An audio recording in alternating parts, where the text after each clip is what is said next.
Coucou tout le monde! Aujourd'hui on se retrouve pour vous faire découvrir mon fameux rangement de rubans, dentelles, etc. Comment ranger plus de 1000 rubans, dentelles différents sur un seul support dans un seul rangement. Si ça t'intéresse, reste avec moi.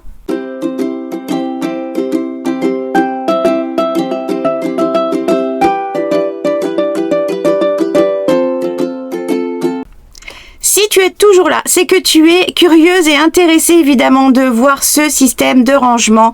Pour ceux qui me suivent, vous l'avez certainement déjà aperçu lors de mes vlogs de la fin d'année, sans être présenté en détail.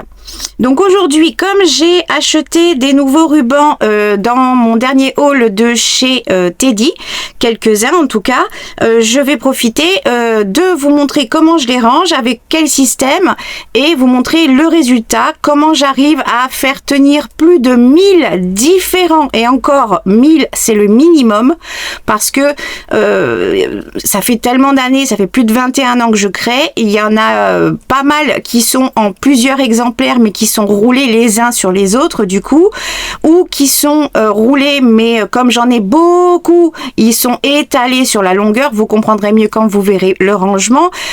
Il y en a plus de 1000, ça c'est clair et net, en sachant qu'il y a différentes largeurs. Donc imaginez-vous, si vous ne mettez que des rubans traditionnels, vous pouvez facilement arriver à 2000 sur ce support là. Moi ça fait plus de 21 ans, comme je l'ai dit, que je crée. J'ai testé, changé vraiment toutes les manières que l'on peut connaître sur la toile, sur les blogs depuis le temps, de différentes façons de ranger tous nos rubans, nos dentelles, etc. pour gagner de la place, comment s'y retrouver, pour pouvoir les utiliser. C'est un casse-tête et ça prend de la place suivant comment on veut les ranger. Mon système, c'est, pour moi, je vous le garantis, la meilleure façon, la meilleure méthode pour ranger tous vos rubans, toutes vos dentelles, et ça prend le moins de place par rapport à la quantité qu'il y a. Je vais essayer de ne pas faire trop bouger la caméra, mais voici ma tour à 7 étages sur roulette. J'arrive pas à aller plus bas. Voilà, jusque en bas, il y a un niveau que vous ne voyez pas. Voilà, j'arrive pas à aller plus bas. La tour fait 1,60 m de haut. Il y a 7 étages, parce que j'ai choisi avec 7 étages, et il y a 10 tiges par étage. C'est tournant, en fait, c'est simplement les mêmes tourniquets que l'on peut trouver dans les magasins, et la plupart du temps, très souvent dans toutes les boutiques de bord de mer, avec les bracelets, les choses comme ça, sur roulette. Il est hyper quali, je l'ai acheté chez Temu. Il a mis plus de 3 mois à venir. Oui. Il est expédié en wagon par train. Vous pouvez en trouver chez Amazon, vous n'êtes pas obligé de prendre chez Temu. Moi, je l'avais pris chez Temu à l'époque car je l'avais acheté l'année dernière pour mon rangement de l'atelier de l'année dernière. Mais dû à la mauvaise configuration par rapport à l'évolution de mes pathologies, comme vous pouvez le savoir pour ceux qui me suivent, je n'avais pas pu le mettre. Je voulais le vendre et finalement, j'ai très bien fait de ne pas l'avoir vendu sur le bon coin. Du coup, j'ai réglé donc les hauteurs en fonction des types de choses que j'ai rangées. En haut, je vais avoir les dentelles de récup, les morceaux de tissu que je récupère de rideaux, donc je vais garder là où il y a le passage pour les accrocher, pour les froncer. Je vais garder les endroits où il y a les ganses comme ça pour accrocher la barre. Voilà, il y a plein de choses. Il peut y avoir des ruffles que je fais avec des tissus et de la dentelle. Il peut y avoir de la guipure, il peut y avoir des dentelles avec des appliques qui pendouillent que je peux découper. Voilà, il y a toutes sortes. En tout cas, pour ce niveau ici, ça va être du coton de chez Action. Là, ça va être du ruban, mais beaucoup plus décoratif. Je les ai mis en haut parce que les autres sont beaucoup plus étroits et d'une autre catégorie.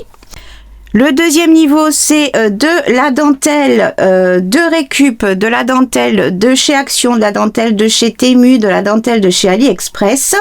Voilà, c'est la plupart des endroits et donc elles sont toutes à peu près ici. Le troisième niveau, c'est uniquement les rubans. Il peut y avoir des rubans en tissu mais qui sont fins.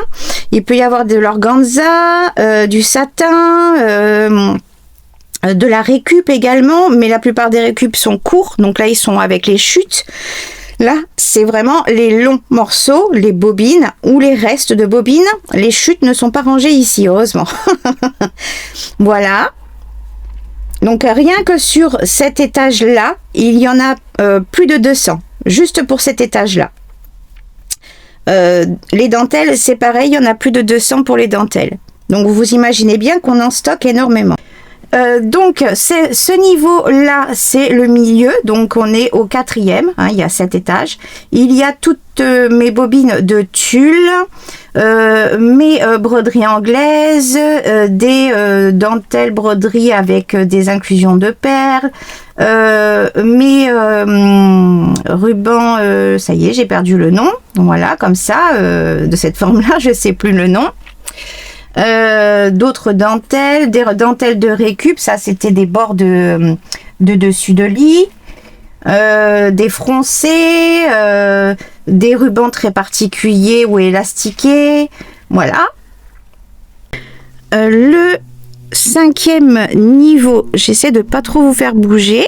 Le 5e niveau, alors ce sont des morceaux de laine de toutes sortes pour en avoir à disposition au lieu d'avoir à aller chercher dans ma réserve et à chaque fois de galérer à tout sortir. J'ai mis suffisamment de longueur partout pour avoir tout un échantillonnage de toutes mes laines.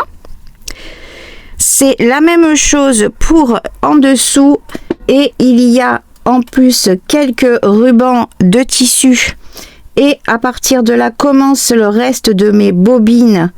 C'est de la récup, le reste des récup que j'ai fait soit avec des nappes, soit avec des vêtements que j'ai découpés en bandes et que j'ai roulés les unes par-dessus les autres ou de la façon dont je les avais déchirées de façon à ce que ça forme qu'un seul ruban.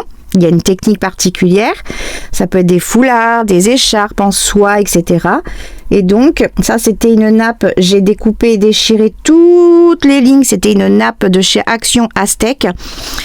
Du coup, tous les motifs, je les ai déchirés pour avoir que des lignes de chaque motif. Et du coup, j'ai 4 plaques différentes. Et là, on revient.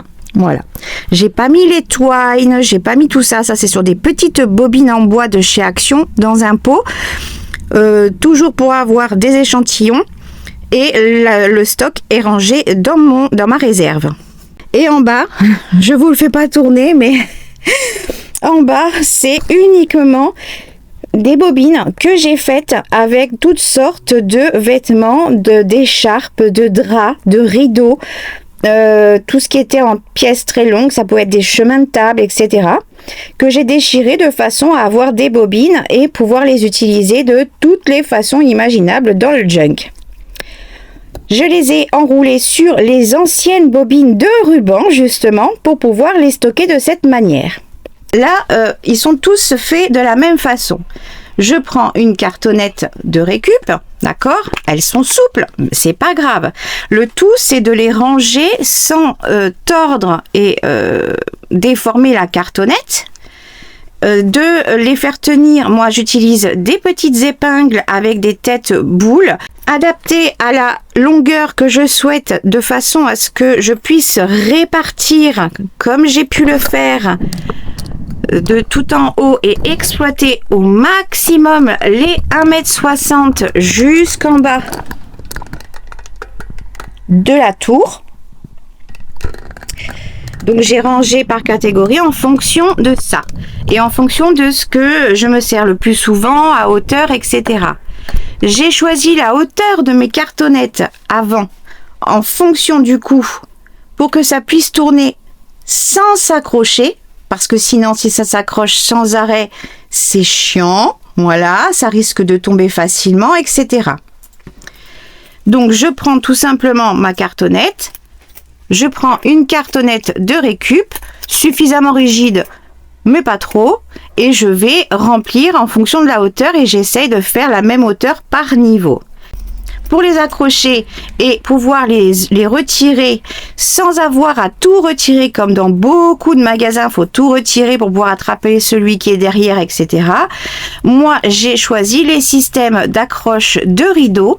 Il faut faire attention car il y en a des différents quand on les choisit sur Temu, Amazon, peu importe, au niveau des ouvertures, mais ça je vous montrerai sur le bureau. C'est des petites pinces, voilà, tout simplement, que l'on va accrocher au milieu de sa cartonnette. Et quand je veux le ranger, par exemple, admettons celui-ci, il était rangé, je sais pas, au milieu. La seule chose qu'il faut faire, c'est qu'il faut les ranger en les rentrant. Vous voyez que moi, les miens, ils ne sont pas face directement. Ils sont tous un peu sur le côté. C'est de cette façon-là que vous arrivez à en mettre le maximum et que rien n'accroche et que vous puissiez voir tout ce que vous possédez. Sur les rubans, on voit bien que quand je tourne, on voit sur le côté le rayon qui est ici et on voit sur le côté puisque c'est tourné. J'avance. Si je les avance, on voit tout ce que j'ai. D'un seul coup d'œil, on voit tout ce que j'ai. Et c'est la façon la mieux adaptée pour pouvoir justement ranger encore plus de plaques. Voilà. Et encore, on peut en ranger encore au milieu, au fond, si on veut mettre du stock par exemple, car les anneaux sont très très bien faits. Je vous mettrai le lien du mien si vous souhaitez, ne serait-ce que pour avoir toutes les dimensions. Comme ça, vous verrez ce que vous devez prendre si vous choisissez cette méthode-là. Moi, pour le déplacer, le fait c'est qu'il est très étroit. Il fait avec la largeur des rubans une fois chargé, il fait maximum 46 cm, d'accord? Et c'est sur une base carrée avec des cercles, donc c'est 46 au plus large. Donc, ça passe partout. Là, je l'ai mis ici pour vous montrer. Après, j'irai le filmer à sa place où il est dans ma réserve. Et je n'ai même pas besoin de le déplacer pour avoir accès au fond de ma réserve puisque je peux passer sur un côté ou le pousser et passer sur l'autre côté. Vous voyez où est-ce qu'il est rangé dans ma réserve. Voilà. Il est simplement posé au fond. Parce que au fond, de chaque côté, avec mes bras ou si je le pousse un petit peu, j'ai accès à ce qu'il y a derrière de la façon dont tout est rangé. Bientôt, vous verrez au fur et à mesure les choses. Je vous expliquerai bientôt tout ça dans des prochaines vidéos, vous inquiétez pas. Du coup, il est à sa place, il est génial et j'ai juste à me servir à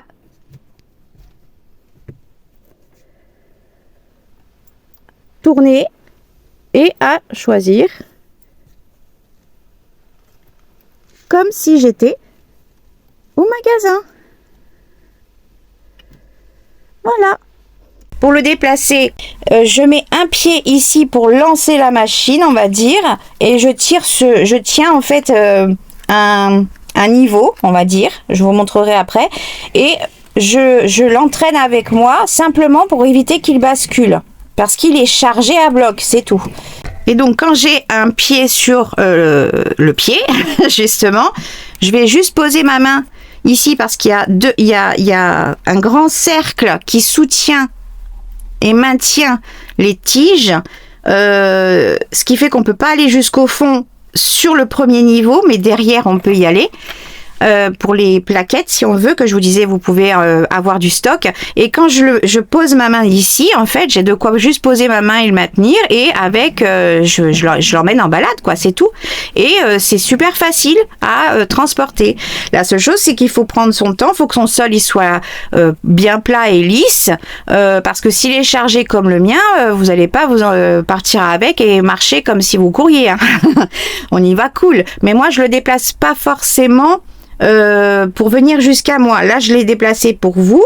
Sinon, je vais juste le déplacer de droite à gauche ou si je dois le pousser pour atteindre quelque chose dans la réserve, c'est tout. Il n'a pas vocation à aller se déplacer d'une pièce à une autre, vous voyez.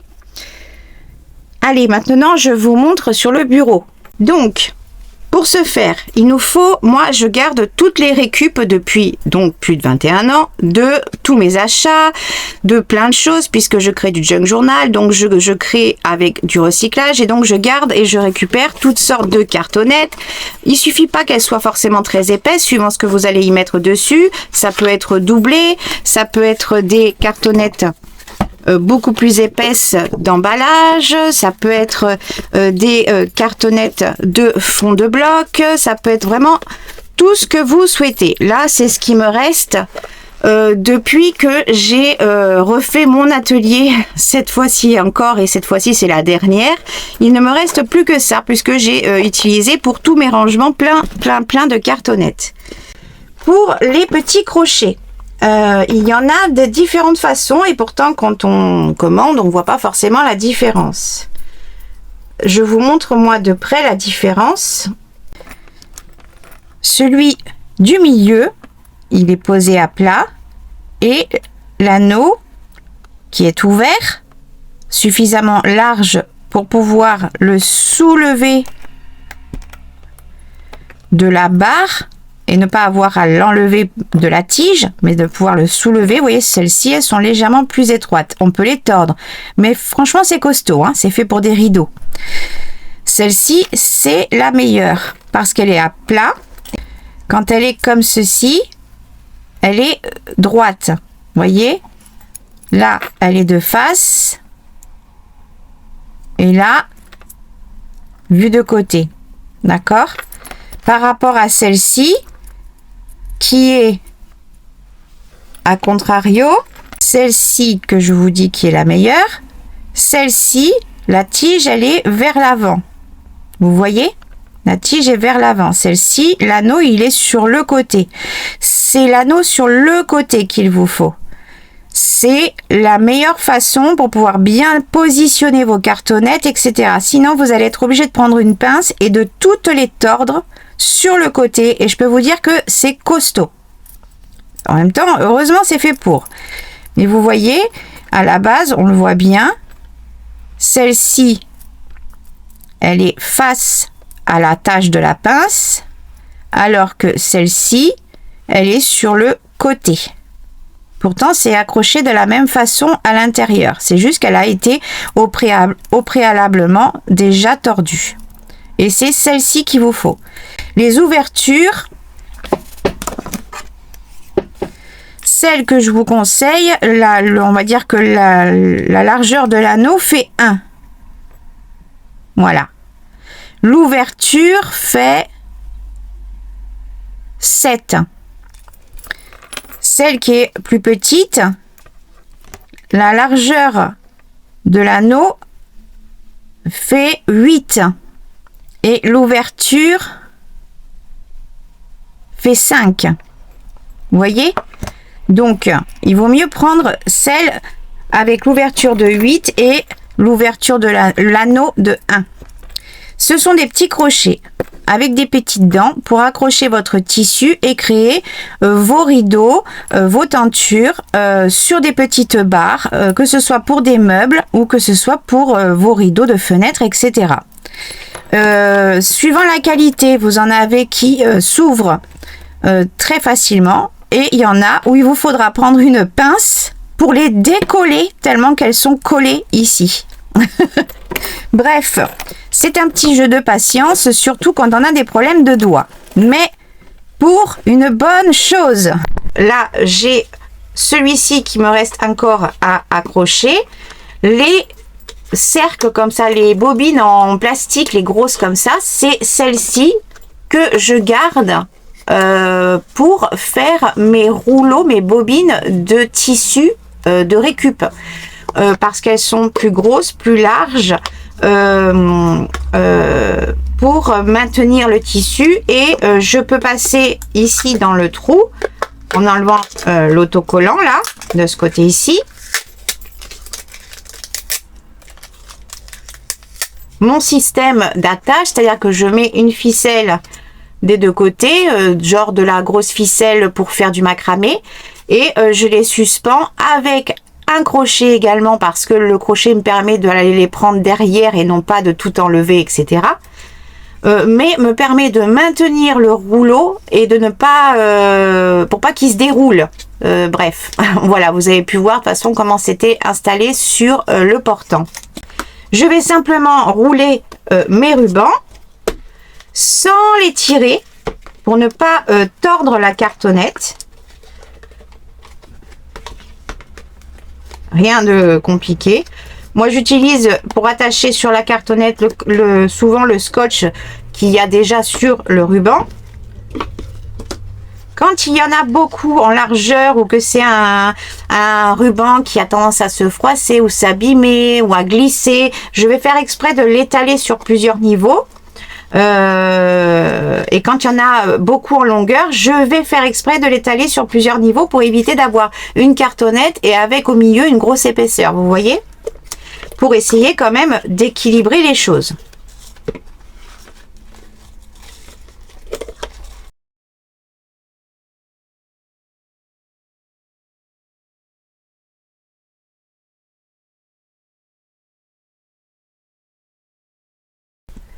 Et je prends mes petites épingles boules pour avoir plus de facilité.